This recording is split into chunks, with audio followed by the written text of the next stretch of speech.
Hey YouTube, welcome back. Today we continue our course in system design fundamentals. Today we will talk about the load balancer and why we need it and how it works. So let's first talk the problem that occurs that we need load balancer to solve it. So let's say that we have a client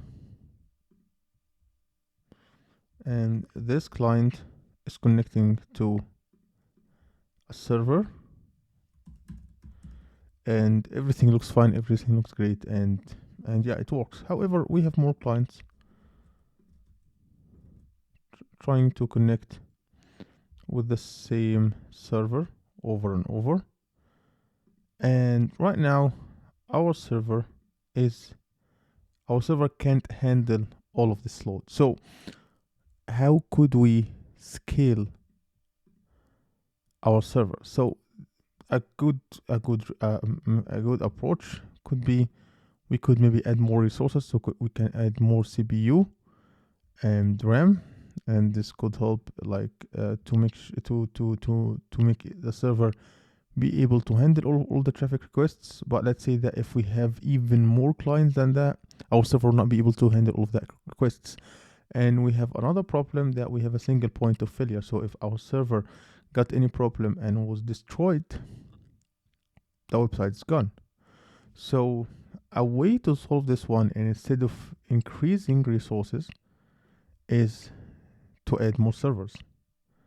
So basically, when we have too many clients, instead of adding resources to the one server, we can add more servers, and each client will connect with the server, and it will work great. So basically, if the load is the load right now, it's evenly distributed across all the servers that you can see in the list. And if we have one server went down, the client will connect with as a server and it will not be a problem at all. And if we have one server's capacity is way more bigger than the other servers, this server could maybe take, like, we have more client here, and this server could take more requests or more load. But we should ask ourselves how this mechanism works, like how the client know the server, how the load of the incoming clients was distributed evenly across all of these web servers. And the answer for this question is a load balancer. So let's talk about how this process works. So we have all these servers. Let's just put them here, and yeah, and let's just put another one in the middle, and let's just call it load balancer or LB.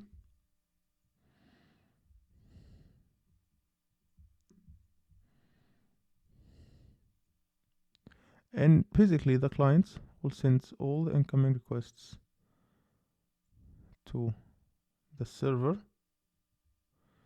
and I guess if we do it like that, it will be better.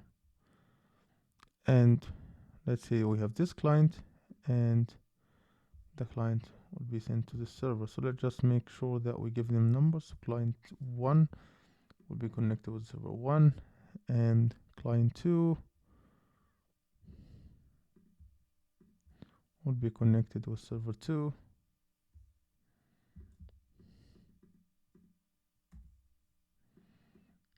And so on. So 4. So client 3 will connected with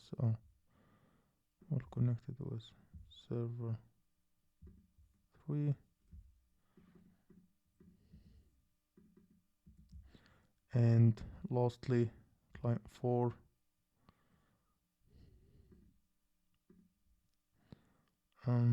let's give it this one will be connected with server 4.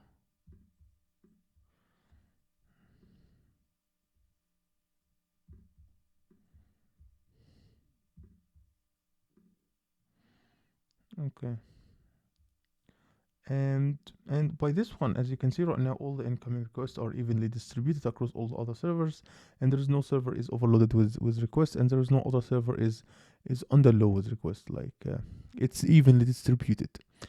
And in conclusion, a load balancer is a critical component in distributed computing and network that plays a central role in distributing the incoming network traffic or requests across multiple servers or nodes in a way that optimize resources utilization, maximize throughput, and minimize response time, and ensures high availability and reliability.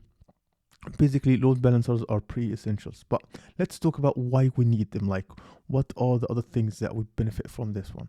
So let's just start here and make it quite like and give it a number. So the first thing that we talk about the distribution of the workload. So basically, that's the distribution of workload. So load balancers evenly distribute incoming requests or network traffic across multiple servers. This distribution prevents any single server from becoming overwhelmed with requests, while other remains under under load, for example. This balance optimizes the overall system's performance and ensures that resources are used efficiently. Also, the other thing that we could talk about is the high availability, because as you can see, as you can see, if we have one server here went down, the load balancer will automatically connect the client 4 with other server. For example, we could just connect it with server 3. So the client will expect to find the servers or the system available all the time. So the load balancer enhances system availability by spreading traffic across multiple servers. If one of the server becomes unavailable due to hardware failure, maintenance, or other resources, the load balancer can redirect traffic to healthy servers. This results in increased fault tolerance and reduce the downtime. Also, we could talk about the scalability.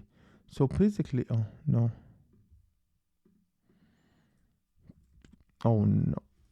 So, so basically, as the traffic system grows, adding more servers, like we can, let's say that we have more clients and more clients and more clients. We can add more servers to handle all the traffic for the all clients if we want. So as the traffic to a system grows, adding more servers or nodes can help handle the increased load. Load balancer make it easy to scale horizontally by um, accommodating new servers seamlessly.